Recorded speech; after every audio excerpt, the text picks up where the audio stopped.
Hello दोस्तों, आज जो हम स्टोरी बताने जा रहे हैं वो बहुत ही ज्यादा इंटरेस्टिंग है। दरअसल एक वाकिर नाम का लड़का होता है जो कि अपने कमरे में बैठा हुआ था।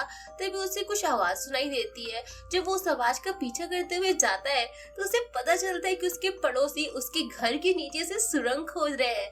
लेकिन वो लोग ऐसा क्यों करते हैं, चलिए जानते हैं। मूवी की शुरुआत में वाकिन, जो कि कंप्यूटर इंजीनियर था, वो एक पुराने से घर में अकेले रहा करता था। एक कार एक्सीडेंट में उसकी वाइफ और बच्चे दोनों चल बसे। अब वो सिर्फ अपनी डॉगी कासिमोरा के साथ रहा करता था।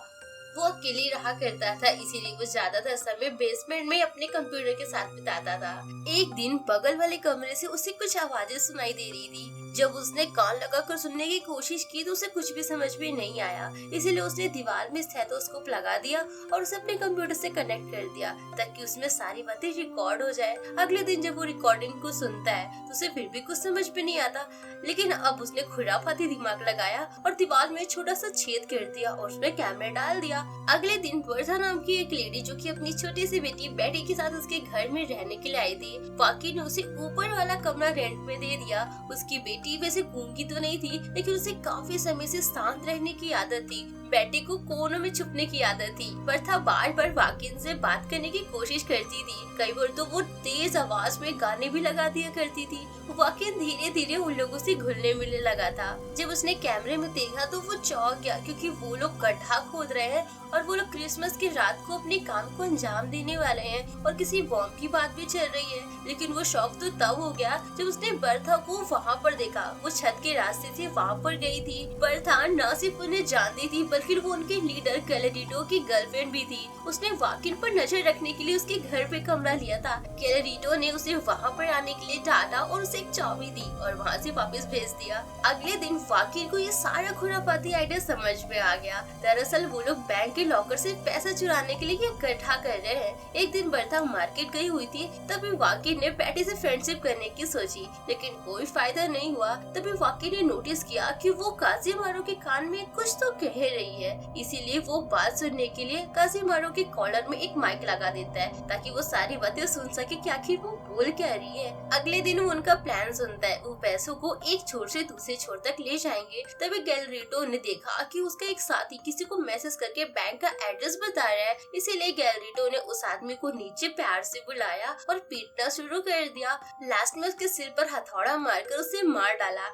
वाकिन बहुत ज्यादा डर गया, लेकिन उसकी इतनी हिम्मत नहीं थी कि वो पुलिस को कॉल कर सके। तभी वो देखता है कि पुलिस का एक आदमी उन लोगों से मिला हुआ है और वो उसकी बॉडी ठिकाने लगाने में उनकी मदद भी कर रहा है। इसके बाद वो कासिमारो के कॉलर से माइक निकालता है और बर्था के रिंग में बेहोशी की गोली मिला देता है और उसे बेहोश कर दिया और उसे बेड से बांध दिया। जब वो रिकॉर्डिंग चेक करते हैं तो उसे पता चलता है कि उस पुलिस वाले ने 747 और 748 नंबर के लॉकर को हाथ लगाने से सख्त मना किया है। बर्था के होश में आने के बाद वाकिन उसे खाना खिलाता है और उससे पूछता है कि तुम चोरों का साथ क्यों दे रही हो। इस पर वो कहती है कि मेरा कैलेरिटो भलाई चोर है, लेकिन वो कभी किसी को नुकसान नहीं पहुंचाएगा, वो बहुत अच्छा है। उसकी बात सुनकर वाकिन ने उसे एक वीडियो दिखाया जिसमें उसका प्यारा कैलेरिटो अपने साथी को कितनी बेरहमी तरीके से मार रहा था। इसके बाद हम देखते हैं कि वाकिन एक प्लान बनाता है कि वो कैसे उन पैसों से कुछ पैसे चुरा लेगा। जब कार्टून उसके घर के नीचे से गुजरेगा उसी समय वो कार्टून से कुछ पैसे निकाल लेगा। उसने ये प्लान बर्था को बताया, लेकिन बर्था हंसने लगी और बोलती है कि तुम पकड़े जाओगे और बहुत बुरी तरीके से पिटोगे। वाकिन उनका प्लान सुनता है तो उसे पता चलता है कि वो लोग गलत डायरेक्शन में खोज रहे थे, जिसे एक दिन और आगे बढ़ जाता है। लेकिन इससे भी ज्यादा बुरी बात ये थी कि वो लोग अब अलग डिब्बा यूज करेंगे जो कि ऊपर से बिल्कुल पैक हो। अब ऊपर से पैसे चुराने वाला प्लान तो फेल हो गया, अब उसे दूसरा प्लान बनाना होगा। अब वो अपने खोदे हुए गड्ढे के नीचे गया और पानी की पाइप का नाप लिया और वापस से ऊपर आ गया। तभी उसने देखा कि पैटी कहीं नहीं दिख रही है, तो उसे शक हुआ कि कहीं वो पड़ोस में तो नहीं गई है, और उसका शक बिल्कुल सही था। जब उसने कैमरे में देखा तो वो चोरों के घर में चोरी करने गई थी।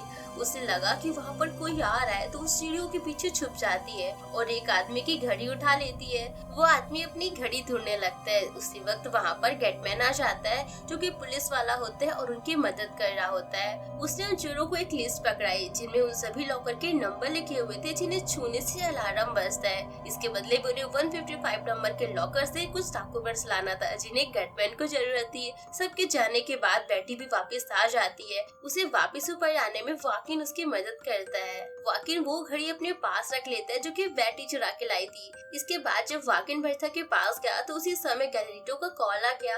अगर बर्था कॉल रिसीव नहीं करती तो गैलेरिटो को शक हो जाता कि कुछ तो गड़बड़ है। वाकिन उससे बोलता है कि तुम कॉल को रिसीव करो और मेरी मदद करो। बर्था मना कर देती है। तभी वो रिकॉर्डिंग सुनाता है जो कि अक्सर बेटी काजिमारो के कान में बोला करती थी। वो कहती है कि 2 साल पहले गैलेरिटो ने उसे गलत तरीके से छुआ था और जब भी बर्था आसपास नहीं होती तो वो उसके साथ कुछ गलत करने को करता था। तभी से वो बहुत ज्यादा डरी हुई है और घर के कोनों में छुपा करती थी। ये सब सुनकर उसे गैलेरिटो से नफरत हो गई और वो वाकिन की मदद करने के लिए तैयार हो गई। वो कॉल को रिसीव करती है और नॉर्मल तरीके से उससे बात करती है। अगले दिन वाकिन सुरंग के अंदर गया और चोरों के लगाए गए बम को उसी पानी की पाइप में लगा दिया और बैंक में चला गया। उसने 748 नंबर के लॉकर को खोला और उससे पैसे निकाले, लेकिन वो वापिस से अच्छे से बंद करना भूल गया और वापिस आया। थोड़ी देर बाद जब चोर वहाँ पर गए तो उन्होंने बम ब्लास्ट किया जिससे सुरंग में पानी भरना शुरू हो गया। वो आराम से लॉकर को खोले और सारा पैसा ले लिए, लेकिन जब वो वापस जाने को करे तो तब तक सुरंग में काफी पानी भर चुका था। ये देखकर गैलेरिटो और उसके कुछ साथी पैसे लेकर भागना ज्यादा सही समझे। सुरंग में काफी पानी भर चुका था। इसी वजह से 2 आदमी वापस बैंक में आ जाते हैं और वो लोग वो लॉकर खोल देते हैं जिसे खोलने पर अलार्म बजता है। अलार्म बजते ही उनकी खबर पुलिस वालों तक पहुंच जाती है। सुरंग में एक लड़की फंसी हुई थी। उसकी आवाज सुनकर वाकिन वहाँ पर आ जाता है और उसकी मदद करने लगता है, लेकिन वो बाहर निकलने की बजाय शोर मचाना शुरू कर देती है। वाकिन उसे वहीं पर छोड़कर चला जाता है। इसके बाद वो बर्था को बेहोश करके खुद पुलिस वाले के पास गया और बोलता है कि मेरे बेसमेंट में अचानक से खूब सारा पानी भरने लगा है। पुलिस उसके घर पे आती है, लेकिन पानी की वजह से उसे कुछ समझ में नहीं आता और वो बेचारा बनकर वहाँ पर बैठा रहता है। उसने बर्था और बेटी को अपनी बेटी और बीबी बताया। गेटमैन के जाने से पहले उसने उसका नंबर मांगा, लेकिन उसने चालाकी दिखाते हुए बर्था का नंबर दे दिया। इसके बाद गैलेरिटो अपने साथियों के साथ पुलिस बनकर उसके घर में आया। उसे पता था कि अगर उसने ज्यादा छूछा करी तो उसका गेम बजा देगा, तो वो आराम से उसको इन्वेस्टिगेशन करने देता है। गैलेरिटो के पास गेटमैन का कॉल आया। उसने 748 लॉकर को खोलने के लिए उसको बहुत गालियां सुनाई। इस पर गैलेरिटो चिढ़कर फोन काट दिया। गैलेरिटो उससे सवाल पूछने शुरू किया, लेकिन वो बेचारा बनकर जवाब देता है कि मैं तो अकेले रहता हूँ भैया, इतने बड़े घर में एक किराएदार थी, वो भी कल अपनी बेटी के साथ चली गई। तभी वहाँ पर बेटी आ जाती है जो कि उसका गेम बजा देती है। गैलेरिटो सीधा बर्था के रूम में जाता है और वो उसे बेहोश की हालत में पाकर बहुत गुस्सा होता है। गैलेरिटो उससे सवाल पूछना शुरू करता है जिसका वो सिर्फ गलत ही जवाब देता है। इससे गैलेरिटो को बहुत ज्यादा गुस्सा आता है। वो व्हील चेयर पे लात मार देता है जिससे वो नीचे गिर जाता है। उसके साथी उसे मारना शुरू करते हैं। उसी समय गेटमैन का कॉल आता है। उससे बोलते हैं तुम चिंता मत करो, मैं तुम्हारे घर के बाहर खड़ा हूँ। गैलेरिटो को ऐसा लगता है कि वो और वाकिन दोनों मिले हुए हैं। इसके बाद वो उसे रूम में ले जाता है और उसे खूब मारता है, बहुत ज्यादा पीटता है। वो उससे पूछता है कि तुम्हारे पास बर्था का नंबर आया कहाँ से। घुमा फिरा के सारी बातें वाकिन पर आ जाती है। जब उसे पूछा जाता है कि वो ऐसा क्यों कर रहा था तो वो झूठ बोलने लगता है। उसने बोला जितना ये खुराफाती प्लान है ना, तुम्हारा पार्टनर ये शैडो का है। उसने कैमरे के जरिए जितनी भी इंफॉर्मेशन निकाली थी ना, वो सभी उसने शैडो पर थोप दिया। वो अपनी बात तक साबित करने के लिए उसने उसकी वॉइस तक दिखाई जो कि बेटी उसके यहाँ से चुरा के लाई थी। वो बोलता है कि देखो भैया, आस्तीन का सांप तो आपके साथ है, आप मुझे बोल रहे थे। शैडो पागल हो गया और अंधाधुंध गोली चलाने लगा, जिसमें से गैलेरिटो के भाई को गोली लग जाती है और उसकी मौत हो जाती है। गैलेरिटो अपने भाई को पकड़कर रो रहा था। उसी समय बर्था आती है और गन उठाकर उसे भी शूट कर देती है क्योंकि वो अपने बेटी का बदला लेना चाहता था। और जी आ गया स्वाद। इसके बाद वाकिन बर्था और बेटी के साथ अपनी नई जिंदगी शुरू करता है और यहीं पर होती हमारी ये मूवी खत्म। उम्मीद करते हैं आपको ये मूवी बहुत ज्यादा पसंद आई होगी। मिलते हैं अगली धमाकेदार मूवी के साथ। Thanks for watching.